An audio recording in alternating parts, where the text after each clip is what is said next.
राधे राधे, कैसे हो आप सब लोग। आई होप आप सब बढ़िया होंगे, मैं बिल्कुल बढ़िया हूँ। तो आज की वीडियो में हम कंपोजिशन से रिलेटेड कुछ पॉइंट्स के बारे में जानेंगे जो कि बहुत ज़्यादा इंपॉर्टेंट होते हैं। सबसे ज़्यादा इंपॉर्टेंट जो पॉइंट होते हैं वो यही होते हैं। जैसे हम बीएफए फाइन आर्ट्स का कंपोजिशन बनाते हैं, जो हमारे फाइन आर्ट्स के एग्जाम में आता है, एंट्रेंस एग्जाम में कंपोजिशन एक टॉपिक आता है जिस पर हमें फिगर्स वगैरह बनाने पड़ते हैं। तो आज हम उसी के बारे में कुछ जानेंगे। तो चलिए आज की वीडियो स्टार्ट करते हैं। पहली बात तो ये कि जब हम कंपटीशन देते हैं, जब हम कंपटीशन एग्जाम में कंपोजिशन बनाते हैं, तो हमें सबसे मेन चीज़ जो ध्यान रखनी है, हमें इधर उधर नहीं देखना।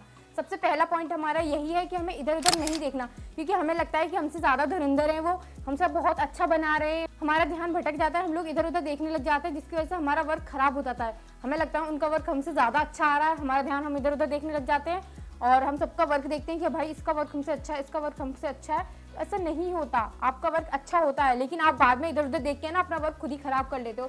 तो सबसे पहला पॉइंट यही है कि हमें इधर उधर नहीं देखना, अपने वर्क पर ही फोकस करना। चाहे अपने वर्क खत्म होने के बाद दूसरे का वर्क देख सकते हो आप, लेकिन जो है एग्जाम देते टाइम अपने वर्क पर ही ध्यान देना, इधर उधर नहीं देखना। ठीक है, ये मेन सबसे ज़्यादा इंपॉर्टेंट टिप है, जो कि ज़्यादातर लोग यही करते हैं। ये मेरे साथ भी हुआ है, ज़्यादातर लोग यही करते हैं कि जो है एग्जाम देते टाइम अपना इधर उधर देखने लग जाते हैं, जिसकी वजह से उनका वर्क जो है वो खराब हो जाता है। तो हमें इधर उधर नहीं देखना। दूसरा पॉइंट है सबसे ज़्यादा जो इंपॉर्टेंट है, दूसरा पॉइंट जो है, जब हम कोई भी फिगर्स कोई भी कंपोजिशन अगर बना रहे हैं तो दो पोर्ट्रेट होते हैं, एक लैंडस्केप होता है, एक पोर्ट्रेट मोड होता है। ठीक है, तो हमें जो है लैंडस्केप में कंपोजिशन नहीं बनाना, हमें पोर्ट्रेट में ही कंपोजिशन बनाना है। लैंडस्केप में काफ़ी टाइम लग जाता है और तुम उसमें इतना वर्क नहीं कर पाते, इसकी वजह से तुम्हें पोर्ट्रेट में ही कंपोजिशन बना क्योंकि वो ज़्यादा सही रहता है। तुम उसमें डिटेलिंग भी ऐड कर सकते हो और फिगर्स उसमें तुम्हें कम यूज़ करने पड़ेंगे, जिसकी वजह से वो काफ़ी ज़्यादा अच्छा लगेगा, वो तुम्हारा वर्क जल्दी भी कंप्लीट हो जाएगा। अगर तुम लैंडस्केप में बनाओगे तो तुम इतना उसको नहीं कर पाओगे डिटेल, क्योंकि वो पेपर बड़ा हो जाएगा। ठीक है, तो हमारी सेकेंड टिप यही थी कि तुम कंपोजिशन के लिए लैंडस्केप नहीं पोर्ट्रेट मोड का यूज़ करें। इस तरीके से पोर्ट्रेट, इस तरीके से पेपर जो होता है। अब हम बात करेंगे टाइम डिवीजन की, मतलब हमें टाइम को ध्यान रखना है कि हमें कितने टाइम में अपनी स्केचिंग कंप्लीट करनी है और कितने टाइम में हमें अपनी कलरिंग कंप्लीट करनी है।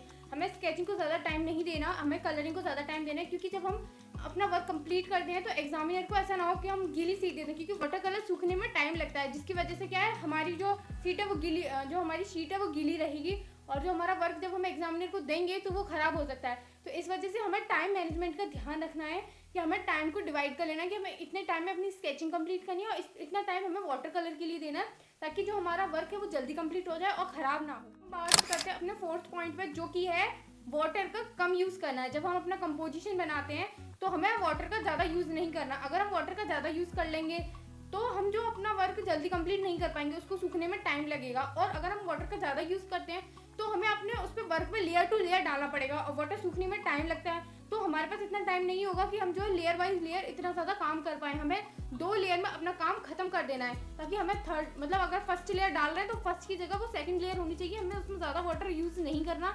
डार्क ही लेके चलना है पहले, मतलब लाइट डार्क, इतना डार्क भी नहीं कि वो थर्ड टोन बन जाए सीधे। तो जो है हमें डार्क लेके चलना है। जैसे सेकंड टोन हो गई हमारी और सेकंड टोन के बाद हमें third tone, direct third tone डाल लेनी है, जिसकी वजह से हमारा टाइम भी बचा रहेगा और हमारा वर्क जल्दी कंप्लीट हो जाएगा। तो इस चीज़ का हमें ध्यान देना है, जो कि है लेआउट। अगर हम कोई कंपोजिशन बना रहे हैं, कंपोजिशन यानी मेमोरी ड्राइंग होता है, ठीक है, तो अगर हम कंपोजिशन बना रहे हैं तो हमें कंपोजिशन में जो है सबसे पहले अपना एक छोटा सा लेआउट बनाना है।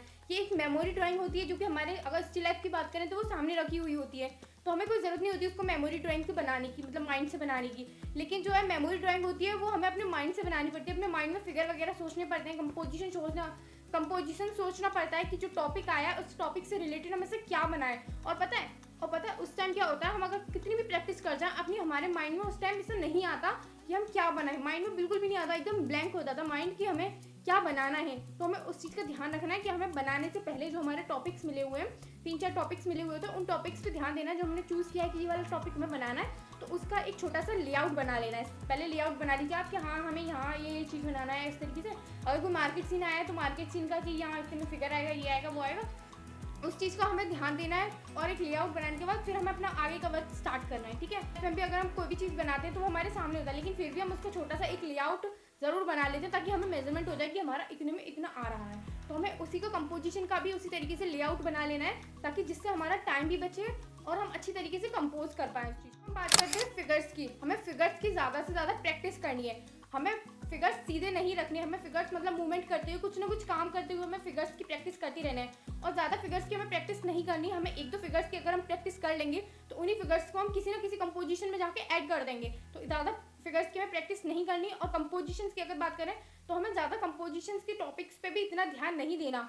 हमें जो हमारे मेन टॉपिक्स होते हैं, जो हम आगे आने वाली वीडियोस में जानेंगे कि जो मेन टॉपिक्स होते हैं वो कौन कौन से होते हैं, तो जो है उन्हीं टॉपिक्स पे हमें प्रैक्टिस करनी, ज़्यादा टॉपिक्स पे हमें प्रैक्टिस करने की ज़रूरत नहीं है। फिगर्स की बात करें तो हमें ज़्यादा फिगर्स पे काम नहीं कर, फिगर्स यानी फीमेल फिगर्स की, मेल फिगर्स की, इन दोनों फिगर्स की हमें प्रैक्टिस करनी चाहिए। मतलब इन दोनों फिगर्स की हमें प्रैक्टिस करनी है, जो कि बहुत ज़्यादा ज़रूरी होती है। और ज़्यादा फिगर्स की प्रैक्टिस हमें नहीं करनी। कुछ फिगर्स की आप प्रैक्टिस कर लीजिए जो कि हर कंपोजिशन में वो ऐड हो जाएगा, लेकिन वो जो फिगर्स होते हैं वो कोई ना कोई मूवमेंट करते हुए दिखने चाहिए। ऐसा दिखना चाहिए कि वो कोई काम कर रहा है, या फिर 2 फिगर्स हैं तो वो दिखना चाहिए कि वो जो फिगर्स हैं वो आपस में बातें कर रहे हैं, लग रहे हैं कि एक दूसरे से कनेक्टेड है। ठीक है, तो ये भी एग्जामिनर देखता है कि आपके फिगर्स जो है वो दिख रहे हैं कि नहीं, एक दूसरे से कनेक्टेड है कि नहीं। ठीक है, जो हमारा कंपोजिशन होता है उसमें बॉर्डर इंपॉर्टेंट है कि नहीं। आप देख सकते हैं इस तरीके से हमें बॉर्डर लगाना पड़ता है मास्किंग टेप का यूज़ करके। ज़रूर नहीं आप मास्किंग टेप का यूज़ करो, आप नॉर्मल जो टेप आता है उसका भी यूज़ कर सकते हैं, लेकिन कंपोजिशन में आप अगर बॉर्डर का यूज़ करते हैं तो वो ज़्यादा अट्रैक्टिव लगता है, वो देखने में बहुत ज़्यादा सुंदर लगता है। अगर आप कोई भी काम करते हैं तो उसमें अगर हम बॉर्डर बना देते हैं तो वो कितना सुंदर लगता है देखने में। तो इसी तरीके से हमें बॉर्डर बनाना बहुत ज़रूरी है कंपोजिशन में, जिसकी वजह से वो बहुत ज़्यादा अच्छा लगता है देखने में। अब हम बात करते हैं फिगर्स की, तो हमें जो अपने कंपोजिशन में एटलीस्ट 3 फिगर तो बनाने हैं। 3 फिगर यानी कि 3 फिगर कंपोजिशन में मेन होनी चाहिए। वो फिगर जो है उनमें ज़्यादा काम होना चाहिए, डिटेल्ड वर्क होना चाहिए। 3 फिगर्स मेन होते हैं, बल्कि अगर बात करें तो 2 फिगर जो ज़्यादा मेन होते हैं, 3 फिगर हमें अपने कंपोजिशन में दिखाने ही होते हैं। ठीक है, बाकी जो हम पीछे का जो बनाते हैं, पीछे का जो व्यू आता है वो ब्लर कर देते हैं। उन वाले फिगर्स पे हम ज़्यादा फोकस नहीं करते। हमारा फोकस जो होता है वो 3 जो मेन फिगर्स आगे के होते हैं उन्हीं पे ज़्यादा हमारा फोकस होता है। ठीक है, तो हमें जो अपने कंपोजिशन में जो है 3 फिगर्स बनाने, 2 जो कि मेन होंगे, बाकी एक में आप अगर आप ज़्यादा डिटेल ना करो तो कोई बात नहीं, लेकिन जो 2 फिगर्स हैं उनमें ज़्यादा से ज़्यादा डिटेलिंग करनी है आपको। और बाकी जो बैकग्राउंड में जो पीछे फिगर्स होंगे उनको आप ब्लर कर दो, ज़्यादा डिटेल करने की कोई ज़रूरत नहीं है। जो मेन फिगर्स हैं उनमें ज़्यादा डिटेल करने की ज़रूरत है। कंपोजिशन में ये चीज़ हमें ध्यान देनी है कि हमारे जो फिगर्स के क्लॉथ होते हैं उनमें हमें टेक्सचर देने की बहुत ज़रूरत, क्योंकि टेक्सचर ज़्यादा इंपॉर्टेंट होता है। अगर कोई मान लो शर्ट का, अगर फॉर एग्जांपल अगर कोई साड़ी वगैरह का होता है तो उसमें हम लाइंस वगैरह देखते हैं, जैसे क्रॉस हैचिंग बॉक्सेस से इस तरीके से टेक्सचर दिया जाता है। तो वो टेक्सचर देना बिल्कुल मत भूलना, क्योंकि उससे ज़्यादा अट्रैक्टिव लगता है वर्क। ठीक है, अगर मान लो आपको प्रॉब्लम हो रही है कंपोजिशन बनाने में, ठीक है, हम उस टाइम हमें माइंड में याद नहीं रहता कि हमें, मतलब हमारे माइंड में जो है फिगर्स याद नहीं रहते कि हम कौन सा फिगर्स बनाना है। उस टाइम एकदम माइंड एकदम ब्लैंक हो जाता है। अगर हम प्रैक्टिस भी करके आते हैं ना, लेकिन उस टाइम माइंड एकदम ब्लैंक हो जाता है कि हमें एकदम माइंड में आते नहीं है फिगर्स कि हमें कौन कौन से फिगर्स बनाने हैं। तो जो सामने एग्जामिनर होता है या फिर स्टूडेंट्स होते हैं तो आप उनके कपड़ों को देख सकते हैं। आपके पास ऑप्शन होता है कि आप सामने आपकी फिगर है तो आप उसको अपने कंपोजिशन में बना सकें। तो ये आप ध्यान रखो इस चीज़ का। अगर आपके सामने कोई भी फिगर है या फिर स्टूडेंट अगर बैठा हुआ है या फिर कोई भी, मतलब आपके सामने आसपास फिगर्स हैं जो कि दिख रहे हैं आपको, तो आप उनको अपने कंपोजिशन में ले सकते हैं। तो ये बहुत अच्छी एक टिप है। अब हम बात करते हैं बैकग्राउंड की। तो बैकग्राउंड को जैसे कि आप देख सकते हैं, बैकग्राउंड को कुछ लोग होते हैं ऐसे खाली छोड़ देते हैं, ठीक है, लेकिन हमें बैकग्राउंड को खाली नहीं छोड़ना, क्योंकि हम अगर खाली छोड़ देंगे तो हमारा फोकस जो है बैकग्राउंड पर जाएगा। बैकग्राउंड खाली नहीं छोड़ना। अगर हम कोई मार्केट सीन बना रहे हैं या फिर कोई भी सीन बना रहे हैं तो जो बैकग्राउंड है, बैकग्राउंड वैसे तो हम ब्लर रखते हैं बैकग्राउंड को, लेकिन कुछ ऐसे होते हैं बैकग्राउंड जहाँ पे हमें साइड में, कुछ साइड में या फिर पीछे ऐसा कुछ दिखाना पड़ता है, तो उसको भी हमें काम करना है। हमें खाली नहीं छोड़ना, पूरे बैकग्राउंड को हमें खाली नहीं छोड़ना, ठीक है। तो इस चीज़ का हमें बहुत ज़्यादा ध्यान देना है कि हमें बैकग्राउंड में भी काम करना है।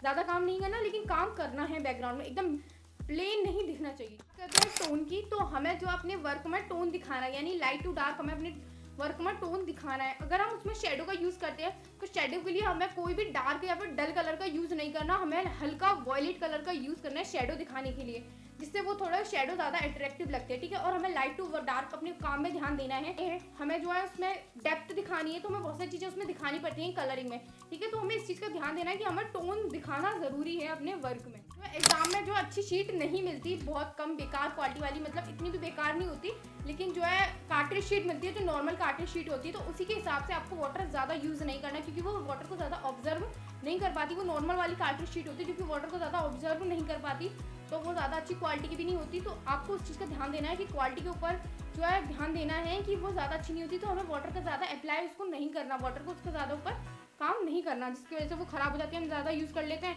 एक तो वो फोल्ड भी हो जाती है, ऊपर से वो ख़राब भी हो जाती है, तो उसका हमें ज़्यादा ध्यान रखना है। ठीक है, तो यही थी हमारी जो मेन टिप्स है, वो यही थी कि आपको जो है टाइम का ध्यान रखना है बहुत ज़्यादा। टाइम जो है बहुत ज़्यादा इंपॉर्टेंट है आपके लिए, क्योंकि आपको अपना काम टाइम से पहले कंप्लीट करना पड़ता है, क्योंकि उसे सूखने में टाइम लगता है। अगर वो नहीं सूखेगा तो आपका वर्क जो है वो ख़राब हो जाएगा।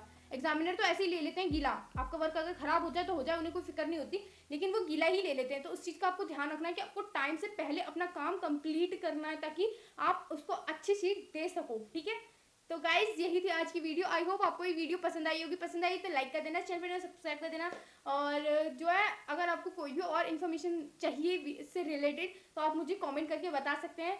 तो चलो मिलते हैं नेक्स्ट वीडियो में, बाय।